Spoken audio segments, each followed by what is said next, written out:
we'll do The Last Race of Umamusume by Mhybe. So let us drop a like and let us watch.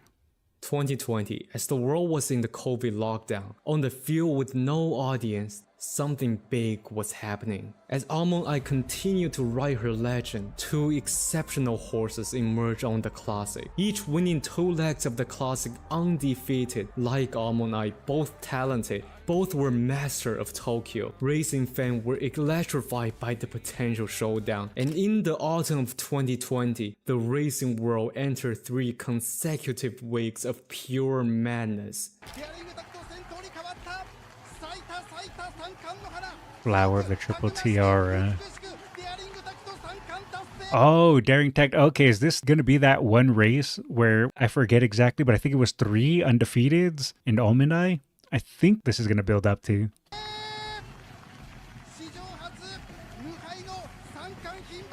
Daring Tag, the first undefeated Triple Tiara. It was 2 undefeated in Almond Eye. Okay, thank you.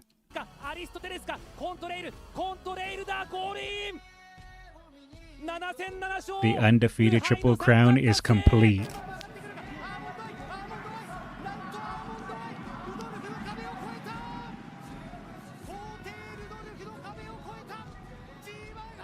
Eight G1 victories. 3 straight weeks of G1.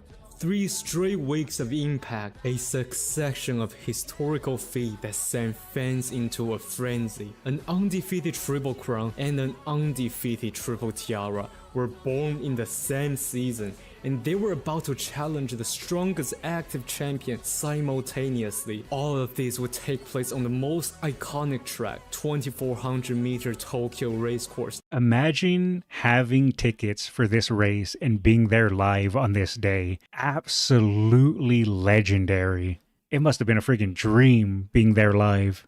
Anyone who lived through that period will remember the excitement. Exactly. Is this really happening? Is everyone really running? The clash for the century was about to turn into reality.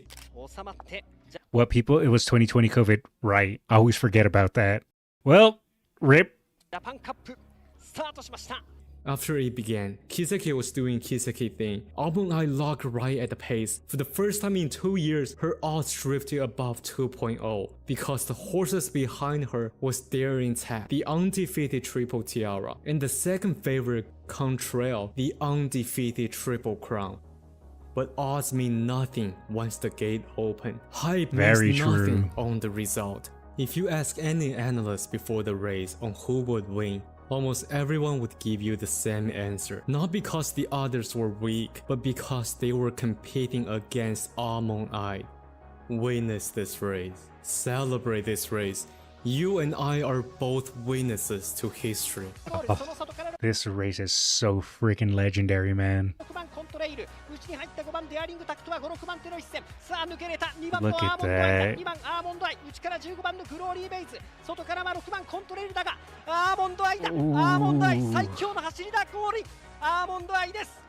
Chills, man. Great horse can run. For years, that was an unchallenged belief. 1988, Oguri Cap, after 2 painful defeats, made a decisive move. They enlisted the strongest jockey, preparing everything for one final battle. This time, they had to win. Otherwise, regardless of what glory he achieved, Oguri Cap would always be marked as worse than Tamamo Cross. On the other hand, Tamamo Cross answered the challenge fearlessly. Even he was worn down by the repeated competition, but this was what a champion must face. I didn't realize that back then people considered Tamamo stronger than Oguri. For some reason, I always thought it was the opposite, where Oguri would always be considered the strongest of the 2. Temtem beat him 2 times? Ah, I wasn't aware of that. Yeah, for some reason, I always just assumed that Oguri Cap was considered the stronger of the 2. Well, I guess that's why we watch these videos, to learn, right? Turning for home, Tamamo Cross surged from the far outside, charging to the front of the field. Oguri Cap, who had enjoyed a perfect stalking, got to a good position. Stride for stride, they locked into their final duel. And this time, Tamamo Cross could not close the gap.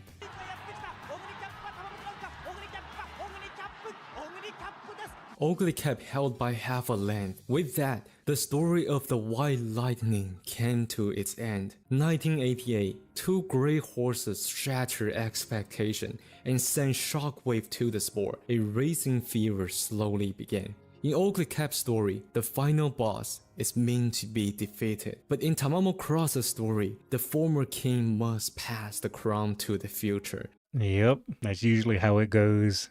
The one who holds the title must eventually pass their crown on to the next up-and-comer. He arrived like lightning and vanished just as quickly, but he knew no one would ever say again.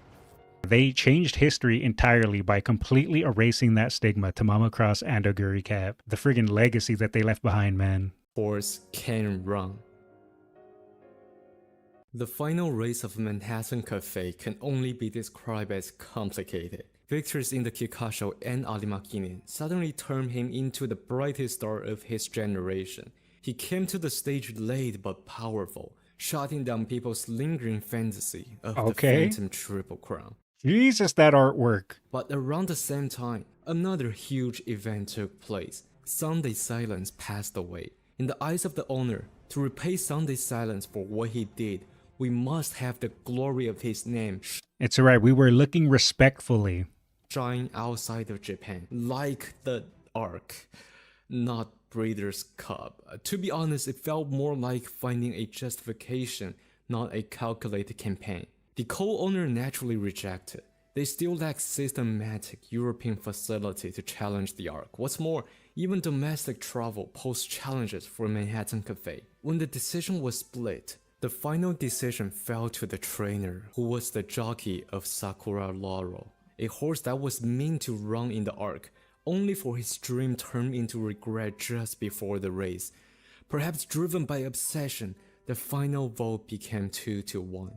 So Manhattan Cafe was sent to the Ark, finished 13. Shortly after, they felt something strange with his front leg and retired him without further examination. After retirement, Manhattan Cafe, who looked like Sunday Silence Reborn. I do like Manhattan Cafe's dead eyes. It's one of my favorite qualities of hers. Also her color scheme, but that's just me being biased. Time after time play as Sunday Silence on TV. With the depth of his pedigree, he is destined to play a huge role in the future of breeding just like his father. And yet, his final race was nothing but complicated regret.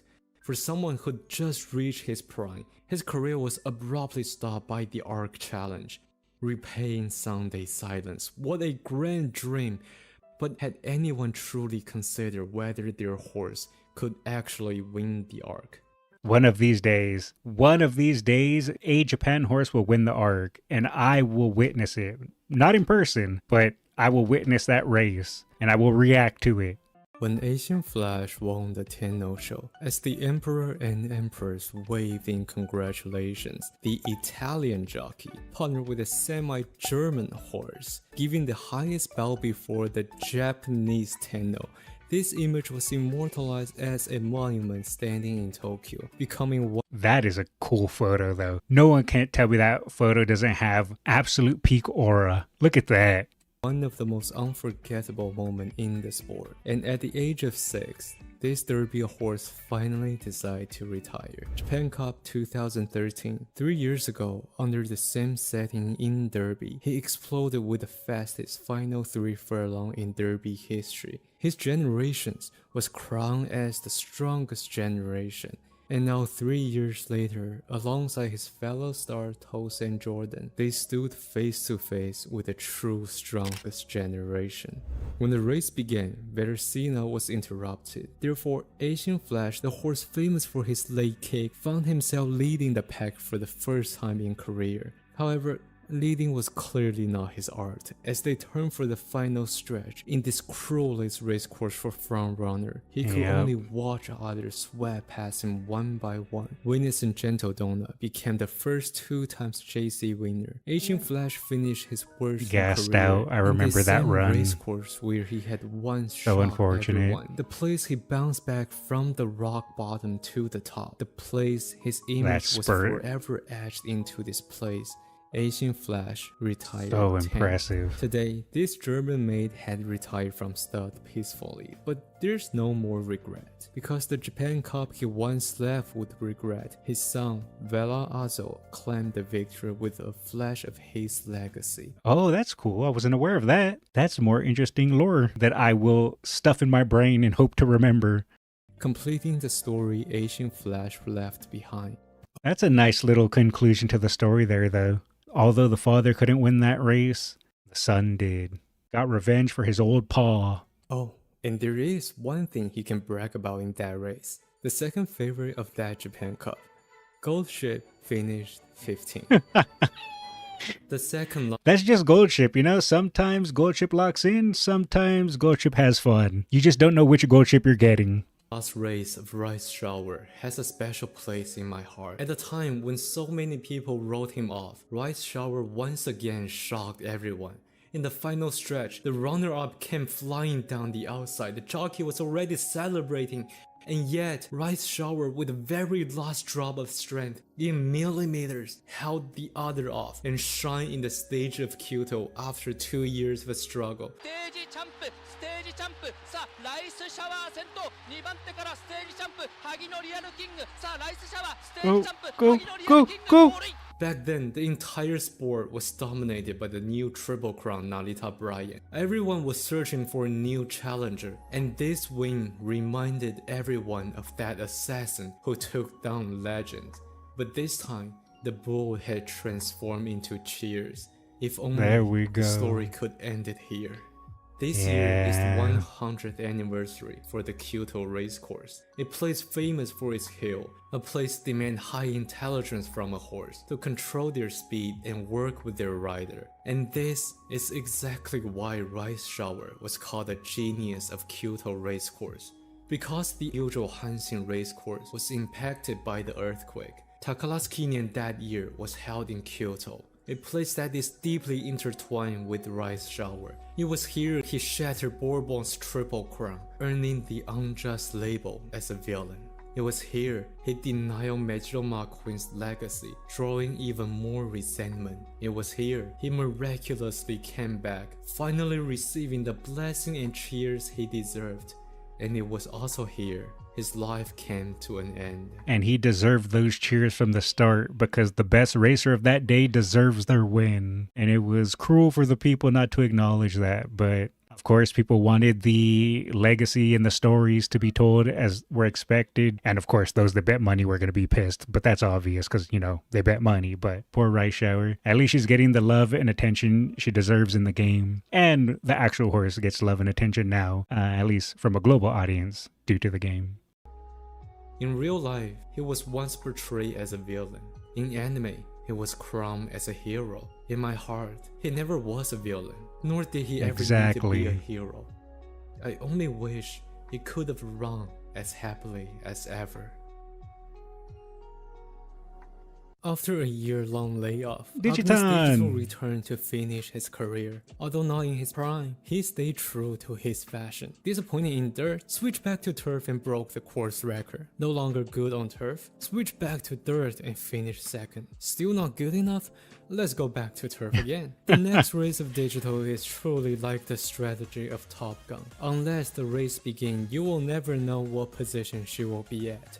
2003 Tennosho Fall. 2 years ago, when everyone was complaining why there was a third horse racing against Opera, he single-handedly ended the Opera dynasty. This time, he finished a second last. Absolute legend that is Digitan.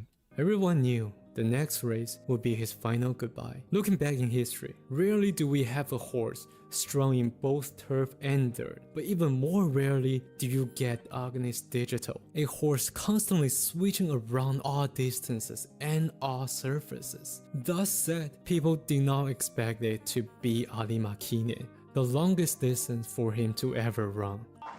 The race began. Because of what Tap Dance City just did in the Japan Cup, 2 other jockeys decide to fight for the leading position in the fear of not being to catch up. Therefore, the usually front-running Tap Dance City miraculously ended up only 3rd up front. A race can be lost, but the pride of leading can never. As a result, the front-running were fighting and running at a blazing speed that completely burned themselves out. Tap Dance City barely finished 8th. The other 2 sank to the bottom. And under such flying pace, Symboli Chris S, who stayed at the end of the fellow pace American, chase, enjoying himself a dominant record-breaking win. Look at that.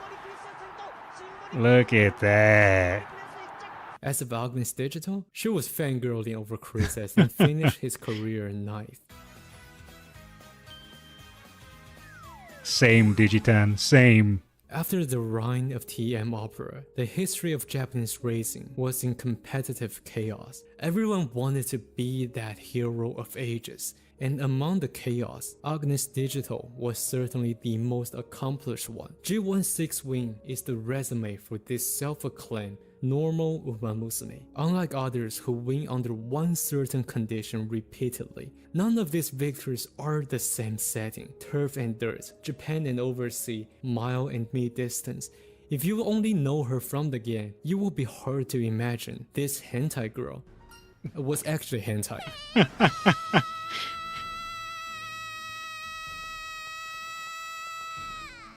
And this is why we love Digitan. 1985 Alima Kine, Symboli Rudolf showed everyone what it truly means to be an emperor. G17 wins is just the beginning. 2 times Alima champion is where his journey ended in Japan. For any ordinary horse, this would have been the perfect ending. Retirement, star duty, the endless glitter of the breeding business. It is just part of the business, but not for the Triple Crown winner.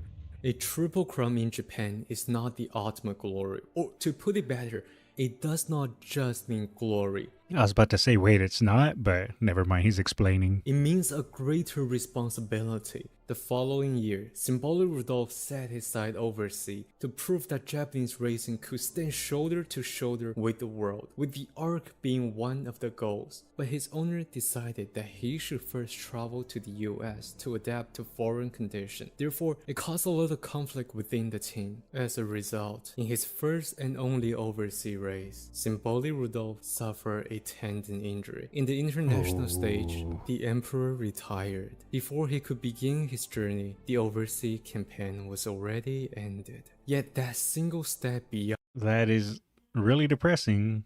Obviously, I knew about Symboli Rudolf being a Triple Crown and having their undefeated winning streak, but I wasn't aware of the overseas issues and instant injury. That is really unfortunate. Poor Rudolf was stressed out so much near the end of his career. Yeah, I wasn't aware of that. I hate Symboli Rudolf and serious ego for racing overseas. Yeah, I don't know what the team was thinking with that, but I mean, I guess they were riding high from just how powerful Rudolf was, and that's where the probably conflict came from.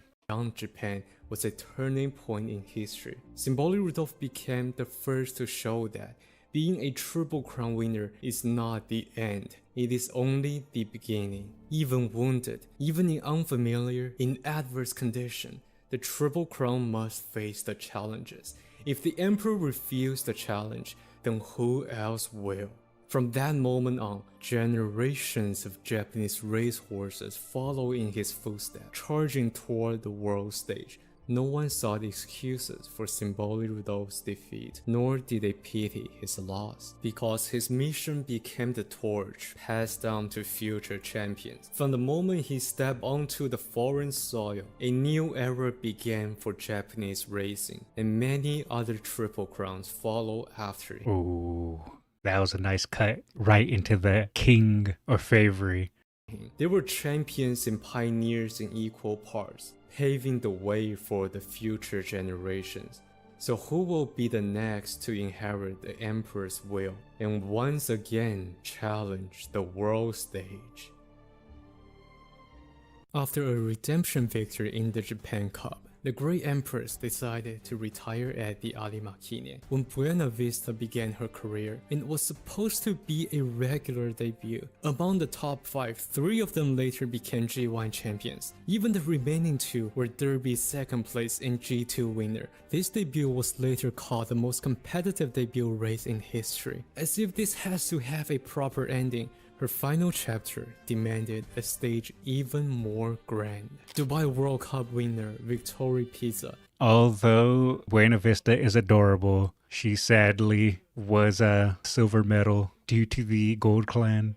Derby winner Eishin Flash with the fastest final sprint. Earnestly, who just broke a super record in Takalaska Kine. Toast and Jordan, the 2000-meter world record holder, all at the peak of their career. A total of 24 G1 titles in a single race made this Alima the highest level race ever assembled. The race began. Buena Vista stayed in the mid-pack. The pacing was visibly slow, but only when the timer appeared did the crowd erupt in disbelief. Nakayama Racecourse is a place unforgiving for those at the back. On top of that, the final hill is the steepest hill in Japan. Holy. Even the best had lost to this demanding racecourse, and 63.8 seconds for the first 1000 meter was the slowest since the new century, making those who stay at the rear doomed for failure. Due to such slow pace, Buena Vista, for the first time in her career, dropped out of top 5. Eishin Flash, who stayed at the front, finished second place, and the winner was a strange horse. A slow pace while choosing to stay at the rear, an uphill battle on Nakayama's unforgiving slope, a long final spurt from the far outside. All these choices were reckless. Yet, for a horse capable to run the fastest final 3 furlong ever by an Alimakinian champion, none of them mattered. Yup. The king has arrived, and you will kneel. In spring, the champions appear. When the great earthquake struck, they rekindled hope for the people. In fall, the tyrant claimed Get his off. faithful crown, igniting a racing frenzy for the nation. Winter, Nakayama reopened. The absolute monarch returned to his loyal throne. It was a time of the heroes. When the nation needed a spiritual idol, they answered the call. Once, Buena Vista received the empress legacy from Vodka, but her legacy became the torch. And now, that torch passed down to the future. They will fulfill her unfinished dreams. I think, watching all this unfold, Buena Vista would feel truly proud in her heart. At the turn of the century, no one could resist the reign of the Overlord. To place TM Opera among the greatest would not be an another exaggeration. legend. But even the Opera, greatest monarch must one day grow old. Even the greatest sun must one day set. The next race would be his final race, Alimakine. If there is a single race that can define Opero's entire career, it is the Alimakine. It was here he lost in regret because of mismanagement. It was here he showcased absolute dominance. And this Alima was his final chance to surpass the Emperor. Before the race, Wadaryuji said, "I've received so much from Opero. This time, I want to give something back and help him out." From the very beginning of Opera's career, this young jockey had always been there, riding him race after race. I wasn't now ready. he was willing to give everything to make a miracle happen. But miracle is called miracle for a reason. For it to happen once is already a luxury. As the race went on, they could only watch as the younger generation passing by. He was the overlord of the old century. There was no longer room for those who belonged to yesterday. 2001, Alimakine, TM Opera left his beloved stage.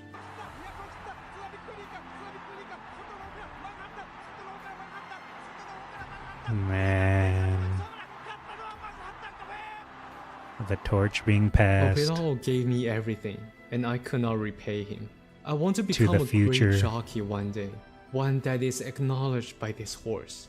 Wadaryuji, the inexperienced rookie who met his once-in-a-lifetime horse at youth and TM Opero, the horse that helped him step into the peak of his career. Remove either one of them, this story would never be complete. But when he was riding Opero for the final time, he sensed that Opera was shaking. Was he scared? Did he know this was his last time with him? What he couldn't do at youth, he wanted to be a jockey that this horse would be proud of. When I win another G1, I will go back and see him. I said I wasn't ready for the fills, maybe. How could you do this? I did not consent to a fill trip. This was the promise he made at Opelao's retirement. Little did he know, this promise would take his entire career to fulfill. After so many crushing defeats, this last race series finally have someone who closed her career with a victory. After a year of struggle, Mejiro Dober entered the QE2. It unfolded at a relatively slow pace, and as the field turned for home, Dober found herself in the perfect position as the only top contender sitting comfortably. When the moment came, she surged through the pack and seized the race in one decisive move. Although many of her victories came in fillies and mares only, 5 G1 wins still placed her the closest to Symboli Rudolf. After retirement, this elegant Ojo-sama, famously terrible at dealing with men, would go on to become a top-class broodmare, assembling the strongest harem, yet even she could not save the Mejiro family.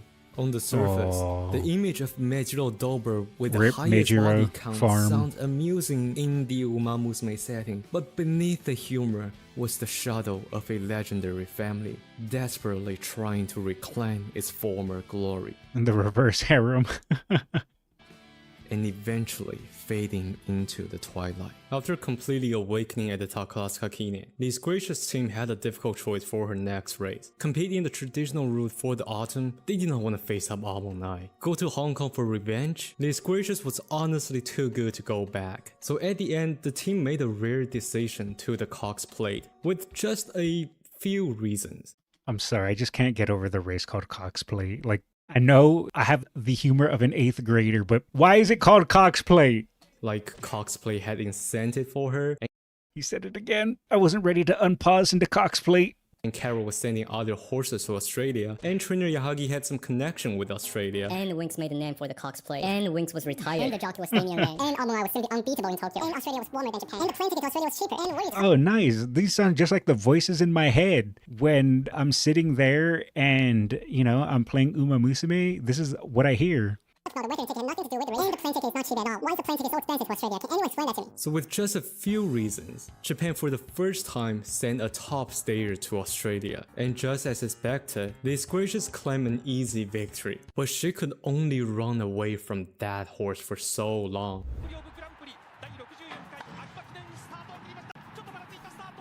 At the Arima Kine, the odds suggest an overwhelming favorite to Almond Eye. The pace, even if it's in Tokyo, was just flying. Trainer Yahagi was watching with bated breath. This gracious was indeed in her best shape, but could they truly beat a horse like Almond Eye? He had no idea. However, looking at Almond Eye, behind that overwhelming odds was a team just as anxious. If we look at her schedule that year, after Dubai, the team firmly said they won't aim for the arc. They skipped for the Takarazuka Kine, almost going to Hong Kong just to skip the Arima. Judging by her pedigree, they knew Almond Eye was a fast horse, not a strong horse. And not to their surprise, the first one to fade was exactly Almond Eye. But on the other side of the race, these gracious delivered one of the greatest performances in the Arima.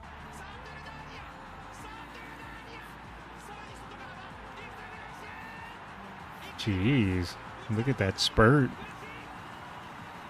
Friggin' left everyone in the dust. Starts pointing at the crowd before crossing the finish line. If you're a fan just got into the sport not long ago, you will be wowed by such impressive win. But behind this victory was a horse who spent so long struggling for this single moment and ultimately shine at the center. Just like her father, just like the message from JRA. Bloom upon the turf, the magnificent flower. If you believe in your strength and keep trying, the glory lies ahead. The final race of Oguri Cap.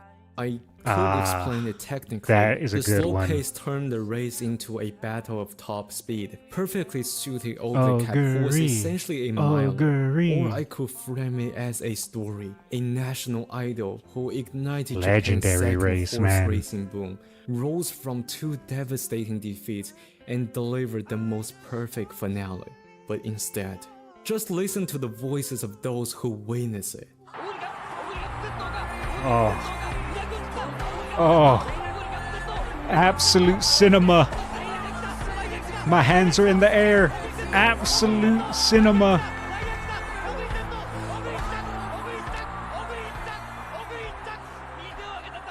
On this surface, countless epicness and tears intertwine, and from that moment on, this race became synonymous with a single word: miracle.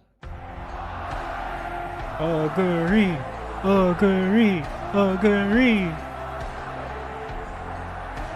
Man. Amazing video. Amazing video by Mhybe as always. That scene was so epic. The manga couldn't do it justice. Yeah, that race is legendary. I mean, think about it. We're still talking about it to this day. And it was what, like 30 years ago at this point? Crazy, if not longer.